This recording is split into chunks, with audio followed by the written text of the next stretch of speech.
इस बार महाराष्ट्र के अंदर भारतीय जनता पार्टी के नेतृत्व में एक मजबूत सरकार बनेगी, इसमें कोई दो राय नहीं है। महाराष्ट्र यूनिट ने उसकी एक पूर्ण तैयारी की।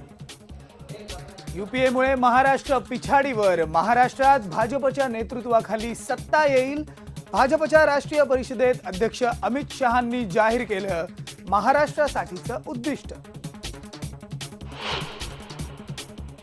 मेरा राष्ट्रीय अध्यक्ष बनना ये भारतीय जनता पार्टी के करोड़ों करोड़ों कार्यकर्ताओं का सम्मान है। अमित शहांनी हाती घेतली भाजपच्या अध्यक्षपदाची सूत्र, म्हणाले मिळालेलं अध्यक्षपद हा सामान्य कार्यकर्त्याचा सन्मान। पहिल्याच भाषणात केली काँग्रेसवर सडकून टीका।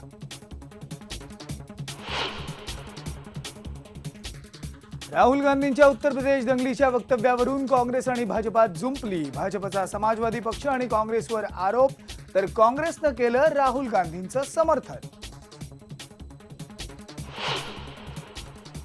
त्या ठिकाणी जो सक्षम कार्यकर्ता असेल, तो काय कुठल्या वयाचा असेल, त्याचे कोण नातेवाईक यापेक्षा तो काँग्रेस विचार जपतोय का नाही आणि त्याला निवडून येण्याची क्षमता आहे का नाही, या एकाच मुद्द्यावर तिकीट वाटप होईल।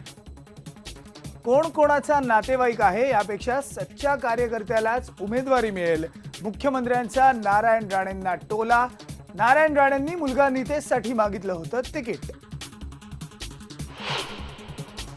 जो न्याय गेल्या वर्षी काँग्रेसने आम्हाला लावला, तो न्याय काँग्रेसला लागू नाही का? गेल्या विधानसभा निवडणुकीच्या फॉर्म्युल्याप्रमाणे यावेळी राष्ट्रवादीला जास्त जागा मिळायला हव्यात। गृहमंत्री आर पाटील यांची ही मागणी।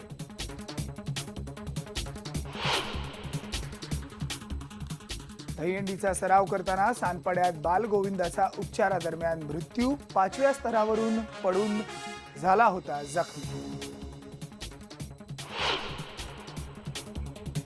नाशिकच्या होलसेल मार्केटमध्ये कांद्याचे भाव कोसळले। पावसामुळे कांद्याच्या भावात घसरण।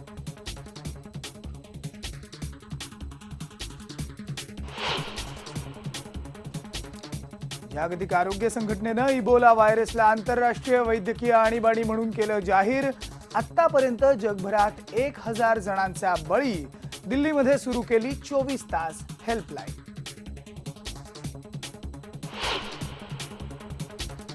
आणि महाराष्ट्र अंधश्रद्धा निर्मूलन समितीला आज 25 वर्ष पूर्ण। शोषण आणि दिशाभूल करणाऱ्या फसव्या अंधश्रद्धांना विरोध करून वैज्ञानिक दृष्टिकोनाच्या प्रसाराचं अविरत काम सुरू।